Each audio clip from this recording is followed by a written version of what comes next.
Hello, good morning! So, ayun, ito makikita nyo, malinis ngayon dito. Well, actually, araw-araw na malinis na dito, simula na walay Indiana. So, ayan, ganito pag cabin inspection. Ayan.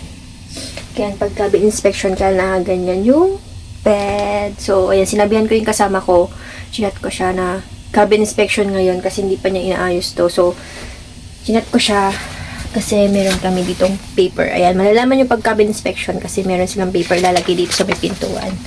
So, chinat ko siya na cabin inspection ngayon. So, nauna siyang gumising. Pero hindi pa niya inayos yung kanyang lugaan. So, ayan, ganyan dapat kalinis. Ayan, ganyan pag cabin inspection, sobrang linis niya. Malinis yan. Everyday naman malinis, siya lang yung makalat. So, ayan, ganyan. Okay lang yan dyan. Tapos yan, okay lang yan as long as nakatupi siya ng maayos. So, C-day kami ngayon. Admin ako. And so, mamaya, meron kaming bow. Kaya, papahinga muna ako. Before 8, papasok na ako. Punta na akong office before 8. So, ayun lang update natin ngayon.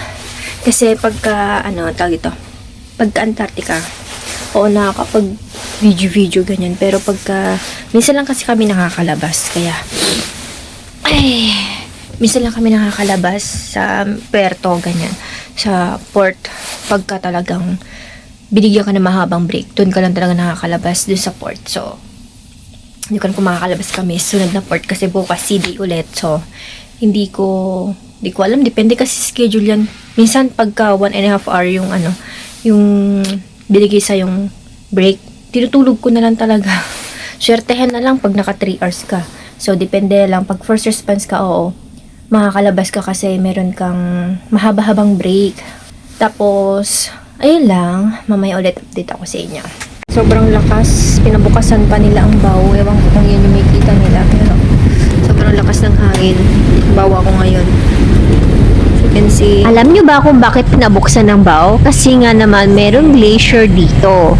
Yes, glacier ang makikita nyo dito at mga waterfalls. Ito pala ang flowing waterfalls. Ang gandang isipin na ang tubig na nakikita natin sa waterfalls ay maaring nagmula sa snow at ice na natutunaw sa mga bundok. Parang dalawang mukha ng nature sa glacier. Frozen and still habang sa waterfall, free-flowing and full of life. Nature really has its own way of showing us how beautiful water can be in different forms. Look at this incredible glacier. Pero alam nyo ba kung paano nabubuo ang glacier? It start with snow year after year na iipon at na-compress hanggang maging solid ice. Over time, this massive ice slowly moves across the land, almost like a frozen river. Kaya sobrang amazing makita ito in person. Nature is truly beautiful and definitely worth protecting. Kaya naman ngayon ay naka-safety na ako para safe naman tayo dito sa barko. Yes, ito ang aking pangalawang trabaho kapag sea day, ang safety. Ito ang aming uniform ay khaki. Pagka naman ikaw ay admin, ang uniform mo ay kulay puti at yung blue na pants. Kami naman ay khaki, all over the khaki. At ang boss namin ay ang safety officer. Kaya naman ang gagawin ko lang ay mag-check lang ng low level lights habang na-open ang bow. Yes, naka-open ang bow dahil may mga mountains dito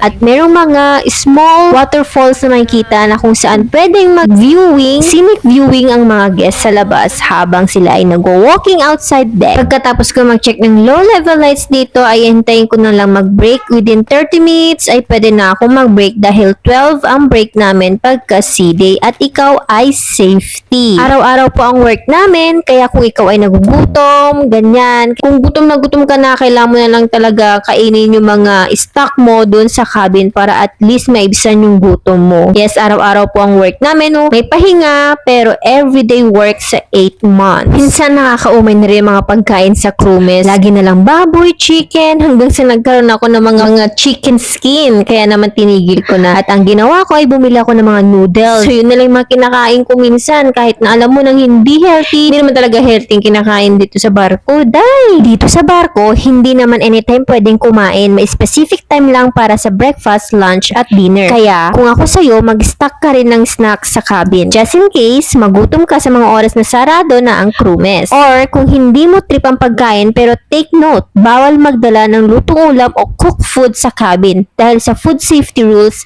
mas okay ang mga allowed na pack snacks para safe at walang problema. Kaya kung hindi ka pa sanay sa ganitong buhay barko at nagbabalak kang magtrabaho sa barko, kailangan mo talagang paghandaan at pag-aralan muna ang buhay dito. Manood ka ng mga vlogs, mag-search at higit sa lahat magtanong sa mga taong may experience ng sumakay at magtrabaho sa barko para alam mo kung ano ang dapat mong gawin, ano ang dapat mong dalhin at kung ano ang mga bagay na kailangan mong paghandaan bago ka sumampa sa barko. At syempre, time na para matulog kaya naman nag-skincare routine muna ako dito. Gabi lang ako nag-apply ng skincare lalo na itong Beautyderm. Trinay ko muna kung okay ba sa akin to habang dito sa barko. Consider na iba ang tubig dito dahil may chlorine at pabago-bago rin ang weather. So itong Beautyderm ang ginagamit ko muna. Okay naman siya sa akin pero hindi ko ginagamit lahat ng products nila. Hindi na ako gumagamit ng toner niya. Ang ginagamit ko lang talaga ay yung moisturizer paggabi para simple lang at hindi rin masyadong maraming products ang nilalagay ko sa mukha ko. Kasi minsan nagkakatigyawat na rin ako. Hindi ko alam kung dahil sa kulang sa tulog or sa tubig, sa weather or sa skincare na ginagamit ko. Pero ito lang din kasi ginagamit kong skincare paggabi nung nasa Pilipinas ako. At syempre pag umaga naman ay sunscreen lang tayo. Ayun lang. See you again naman next vlog. Hope you like it guys. See you mga ka-ocean friends. Thank you for following and watching my vlogs.